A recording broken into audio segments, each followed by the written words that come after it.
You're listening to the rocking sounds of Bobby Moon.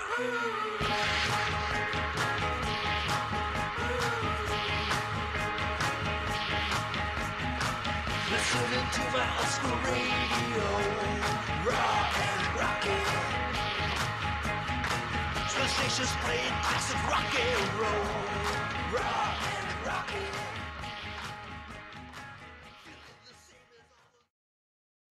Welcome to Raw and Rockin' with your host, Bobby Moon.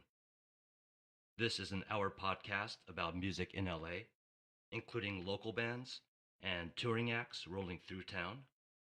Now, since this is the very first show, I will concentrate on myself, your host, Bobby Moon, so you'll know something about me.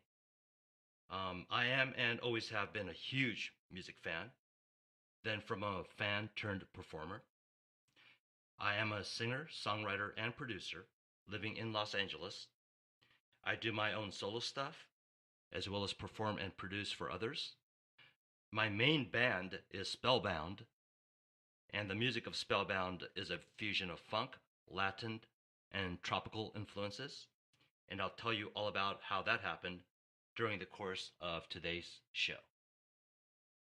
Spellbound is celebrating our brand new album, Spellbound's 12th album, titled The Main Hustle. Why the title's name?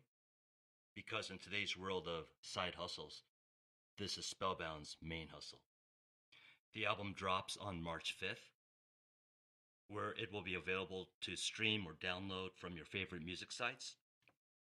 The actual album can be purchased through cdbaby.com if you're old school like me. Simply go to cdbaby.com and search Spellbound, The Main Hustle. 10 original songs written and produced by myself and Paul Pablo Thomas, and we're joined by percussionist vocalist Candy Sosa, flutist Artie Webb. Scott Martin is on sax, guest vocalist Margaret Young, and our newest member, Bluefoot, on drums. Okay, I'm a big fan of music, as I'd mentioned, especially during high school where I met Paul Thomas, who has been my songwriting partner for several decades. A little background information here. When I met Paul in junior high, he was in marching band and later in jazz band in high school. Paul knew how to play guitar and keyboard when I met him. Everybody around town knew him as the guy who plays music. Now, Paul was already playing in bands. He knew I loved music, and we became really great friends. We'd go over to each other's houses and listen to our record collections. And, he learned that I always wanted to be involved in music. And he knew that I wrote poetry, which is a plus if you want to become a lyricist. After high school, Paul and I went to a music school called Dick Grove School of Music, where I studied studio engineering and Paul studied composition. After school, we formed a band called Life After Death in 1985. I was a singer-lyricist, and he was a composer. We brought what we could to the table. We wanted to do something that was fun. We weren't as musically knowledgeable back then as we are now, and we were still developing our chops. Life After Death was an underground post-punk goth band influenced by music trends that was happening at the time, like Bauhaus, Tones on Tail, David Bowie, bands like that. It was the 80s and the Scream Club was happening and it was cool. My brother George joined in on bass. George is still doing music today under the name George Serra. And our drummer was Mark Lode. We cut a self-titled EP which became kind of popular, produced by John X, who went on to do a lot of work as music producer. We had a video for one of the songs that became a small cult favorite called Isn't It Time, which can now be viewed on YouTube. And here it is. All right, it's time for us to kick off our half a dozen in a row for you. And we're going to start it off with a premiere homegrown from Life After Death. The members of them are Bobby Moon, Paul Thomas, George Shamil, and Mark Lode. This is off their 4-song EP, and you can see them at Madame Wong's West, October 21st. Here they are, Life After Death with It Isn't, or no. Here we are, Life After Death with Isn't It Time on video 22.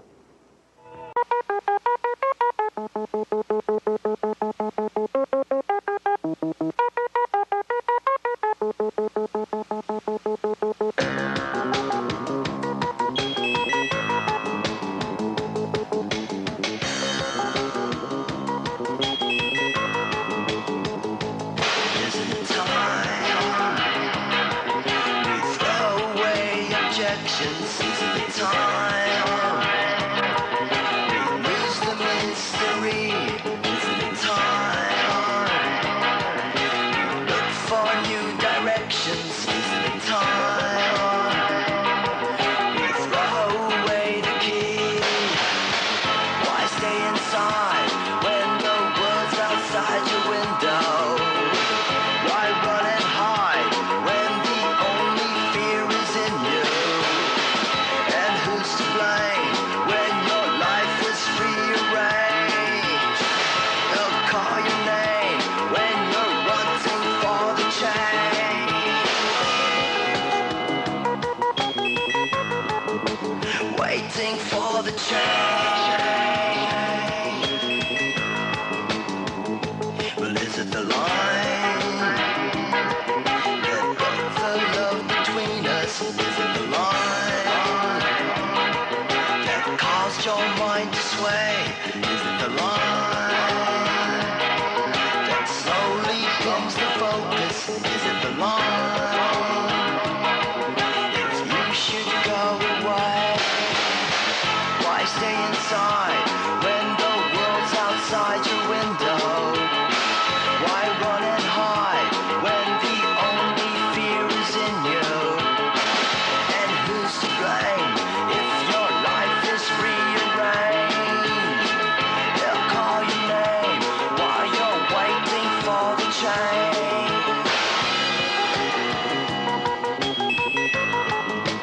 Waiting for the change.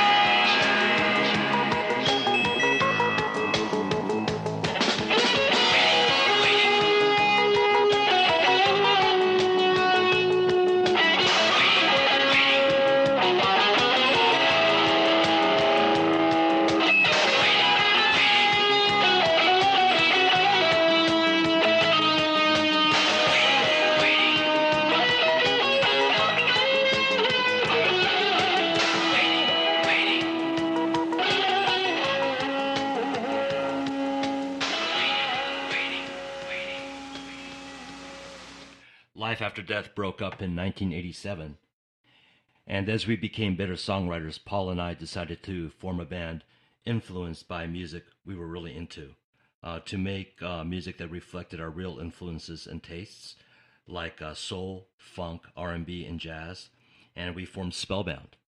Spellbound went through many incarnations, evolving our sound from 1987 to 1996. And in the 90s, we started incorporating Latin music influences.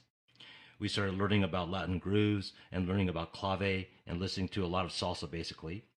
Los Angeles at the time was experiencing the biggest salsa revival to date. The Latin influence in music has always been present in Los Angeles, but the 90s was at its absolute peak. And we started incorporating that sound into our songwriting and mixing it up with the funk. People kept saying, hey, I love that Latin influence you have in your sound. And that's when we came upon the Spellbound sound, which is a fusion of funk, rock, and Latin influences.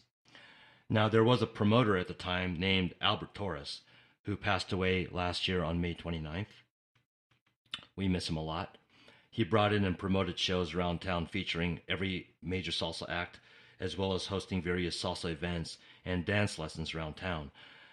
He also managed Johnny Polanco, who was the salsa king of LA at the time. Spellbound was recording our Funkeros album at that time, which started incorporating the Latin influences I just mentioned. And we were going home, Paul and I were going home one night from a studio session, and we were high on acid. And we heard Johnny Polanco on the radio, and it sounded awesome. We totally loved it. We wanted to work with him. So the next step was we bought his album. And in the liner notes was a contact number for his manager, Albert Torres.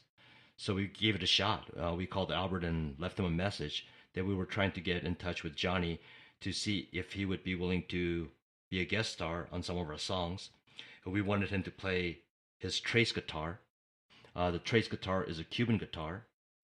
Johnny was famous for playing. So then Albert called back one night and asked us to meet him at St. Mark's, which is a club in Venice that was hosting salsa night every Tuesday. We went and met Albert, who introduced us to Johnny, and from that point on, we became great friends with Johnny Polanco. Johnny also acted as kind of our mentor, looking out for us, and he introduced us to many people in the Latin music scene, including Jacques Hubert, owner of Tonga Records, the label Johnny recorded with, and Jacques later became our distributor for the Spellbound albums, and we were able to get those albums into the stores. And many other people he introduced us to that helped the band get to the next level. Anyway, Johnny came into the studio we were recording at the time and played trace and percussion on the songs we wanted him to play on. This next song I'm about to play is the very first song Johnny Polanco ever recorded with us, and it's called El Tropico.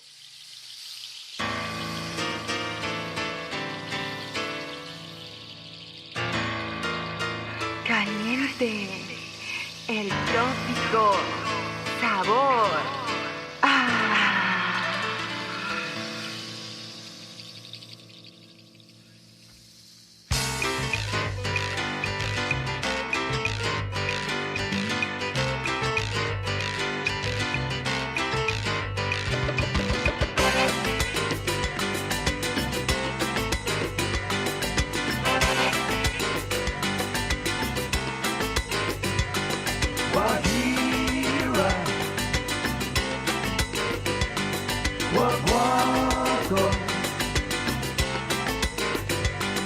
La rumba,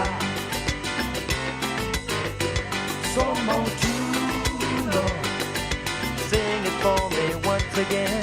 Guajira, Guaguaco, La rumba, Somontuno. Oye el sonido de la música en el trópico.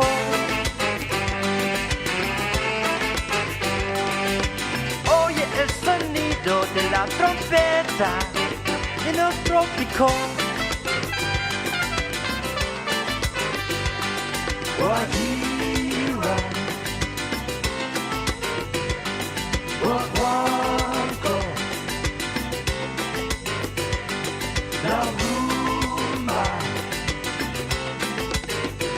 Somontuno.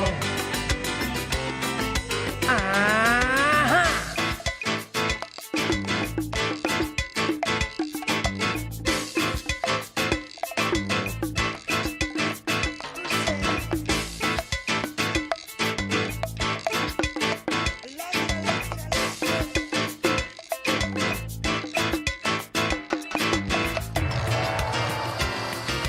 Toca, Pablo.